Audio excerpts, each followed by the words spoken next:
Orang yang pandai membaca Quran, dia akan dikumpulkan bersama para malaikat. Fahuwa ma'a safaratil kiramil bararah. Begitu. Baca, itu luar biasa. Nah, itu yang pertama-tama, harus tahu keutamaan amal yang akan kita kerjakan. Yang kedua, Ar-Rahman 'allamal Qur'an khalaqal insan 'allamahul bayan. bagaimana cara men-trigger supaya kita mencintai Al-Quran. Teman-teman rahimakumullah, cara apapun dalam kita beramal supaya kita tertrigger, terdorong, termotivasi dengan kuat dalam beramal apapun, amal tahajud, amal duha, amal sedekah, semuanya termasuk amal baca Quran. Yang pertama-tama kita harus pastikan kita harus mencari ayat-ayat atau hadis-hadis yang menegaskan keutamaannya. Itu pertama-tama. Jadi teman-teman cari dalam Al-Quran dulu, ada enggak keutamaan salat tahajud misalnya, ada enggak keutamaan baca Quran misalnya. Itu harus dibaca dulu dengan sungguh-sungguh, dibaca penjelasan para ulama, termasuk ada enggak hadis-hadis yang menjelaskan tentang keutamaan baca Quran. Banyak sekali. Kita buka kitab Riyadhus Shalihin, di situ langsung ada Fadhailul Quran. Langsung kita baca banyak sekali ayat hadis yang menegaskan tentang keutamaan baca Quran. Kalau sudah kita optimal membaca ayat-ayat maupun hadis, misalnya ya, di antaranya adalah orang yang bersahabat dengan Quran, dia akan mendapatkan syafaat nanti di hari kiamat. Syafaat Al-Quran. Al-Quran akan membela, Al-Quran akan mengawal, Al-Quran akan menemaninya, Al-Quran akan melindunginya dari siksa kubur, dari siksa neraka. Jadi luar biasa keutamaannya.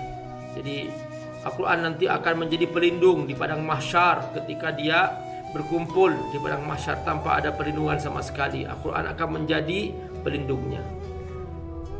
Al-Quran akan membela dari siksa kubur. Al-Quran akan menjadi cahaya baginya. Al-Quran akan memberikan syafaat.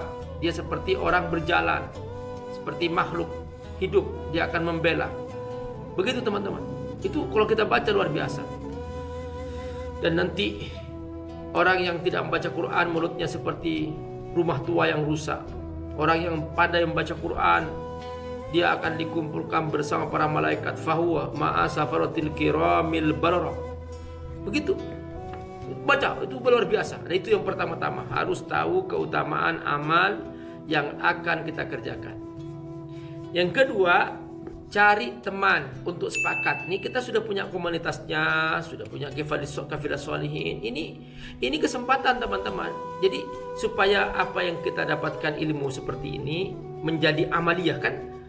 Kita berilmu karena ingin beramal. Jadi kata alimah nih, ain lam mim. Terus selanjutnya apa? Amilah. Ain, mim, lam. Jadi alimah, amilah. Jadi kayak mata uang berkeping dua. Jadi alimah, amilah. Otomatis teman-teman, kalau kita sudah tahu, amalkan. Tadi sudah saya ceritakan, ada orang hanya mampunya membaca saja.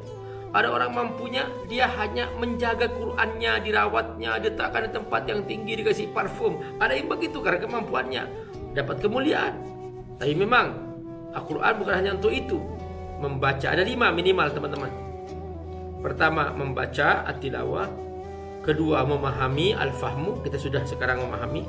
Terus yang ketiga, menambah hafalan al-hifzu. Yang keempat, al-amal, mengerjakan apa yang kata Quran haram jauhi, kata Quran kerjakan. Terus yang kelima adalah ad-dakwah, ngajak orang ikut Quran. Nah, ngajak orang belajar Quran. Kita sudah punya komunitasnya teman-teman. Beruntung kita bergabung. Ajak teman-teman, 1, 2. Apa kata Nabi? La ayyahdiyallahu bika rajulan wahidan khairun min humurin ni'am. Kamu berhasil mengajak satu orang bergabung di sebuah komunitas belajar Quran, itu lebih besar pahalanya daripada dunia dan seisinya. Jadi ad-dakwah, ngajak orang. Nah gitu. Dengan ngajak orang kita akan termotivasi. Oh iya, tadi saya ngajak orang, masa saya nggak termotivasi? Saya ngajak orang tahajud, masa aku nggak sholat tahajud? Saya ngajak orang baca Quran, masa aku nggak baca Quran? Jadi otomatis ngajak orang itu bagian daripada men-trigger diri kita. Jadi sudah 3 nih. Tahu keutamaannya, bikin komunitas, terus ngajak orang. Nah, kemudian setelah itu evaluasi. Jangan lupa evaluasi. Apa kekurangannya? Mengapa hari ini tadi nggak tercapai targetnya? Kenapa aku hari ini nggak baca 1 juz? Kenapa? Harus evaluasi. Apa kata Umar? Hasibu anfusakum qabla an tuhasabu. Evaluasilah dirimu sebelum kamu nanti dievaluasi di akhirat. Kalau dievaluasi di akhirat itu sudah nggak bisa memperbaiki, teman-teman. Nggak ada amal di sana.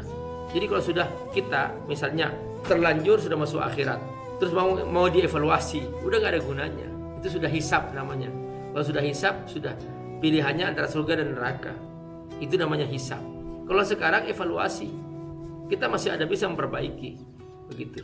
Misalnya nanti di akhirat sudah dievaluasi, ternyata dia menyesal, dia minta izin, ya Allah boleh nggak aku minta izin? Izin apa? Aku ingin baca Quran ya Allah.